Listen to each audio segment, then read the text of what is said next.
दक्ष police news, पहिले खाकी मग बाकी। जानेवारी महिन्यात येणाऱ्या मकर संक्रांती सणानिमित्त पर्यावरण तसंच सजीवांसाठी धोकादायक असलेला तसंच शासनाने विक्री व वापर साठवणुकीसाठी बंदी असलेल्या नायलॉन मांजाची छुप्या रीतीने विक्री होत असते। पतंगाचा नायलॉन मांजा लागून जखमी झाल्याबाबतचे गुन्हे यापूर्वीच बऱ्याच पोलीस ठाण्यात दाखल आहेत। त्या अनुषंगाने पोलीस अधीक्षक बाळासाहेब पाटील यांनी नायलॉन मांजाच्या विक्री, वापर तसंच साठवणूक करणाऱ्यांवर कारवाई करण्याबाबत सूचना दिलेल्या आहेत। 29/11/2025 रोजी पोलीस निरीक्षक हेमंत कुमार भामरे, सिन्नर पोलीस ठाणे यांना गुप्त बातमी मिळाली की मनेगाव शिवारातील भाटजिरे मळ्यात एका शेडमध्ये शासनानं बंदी घातलेला नायलॉन मांजाचा बाजारात विक्री करण्याच्या उद्देशानं साठा करून ठेवलेला आहे।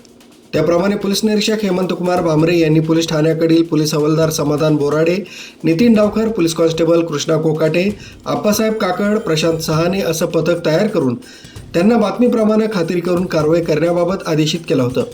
त्यानुसार नमूद ठिकाणी छापा कारवाई केली असता इसम नामे शंकर उर्फ आशुतोष राजेंद्र शिंदे, वय 27 वर्ष, राहणार सुतार गल्ली, सिन्नर, तालुका सिन्नर याच्या कब्जात mono KTC, Hero plus, mono fil gold इत्यादी कंपनीच्या नायलॉन मांजाचे एकूण 19 बॉक्स म्हणजेच 1104 रीळ असा एकूण 9,40,800 रुपये किमतीचा मुद्देमाल मिळून आल्यानं सदरचा मुद्देमाल तसंच आरोपी ताब्यात घेण्यात आलाय।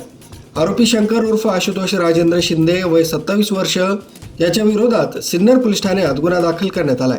सदरची कारवाई पोलीस अधीक्षक बाळासाहेब पाटील, नाशिक ग्रामीण, अप्पर पोलीस अधीक्षक आदित्य मिरखेलकर, उपविभागीय पोलीस अधिकारी कांतीलाल पाटील यांच्या मार्गदर्शनाखाली तसंच पोलीस निरीक्षक हेमंत कुमार भामरे यांनी दिलेल्या आदेशान्वये सिन्नर गुन्हे शोध पथकाचे पोलीस हवालदार समाधान बोराडे, नितीन डावकर, पोलीस शिपाई कृष्णा कोकाटे, आप्पासाहेब काकड, प्रशांत सहाने यांच्या पथकानं उत्कृष्ट कामगिरी केली आहे।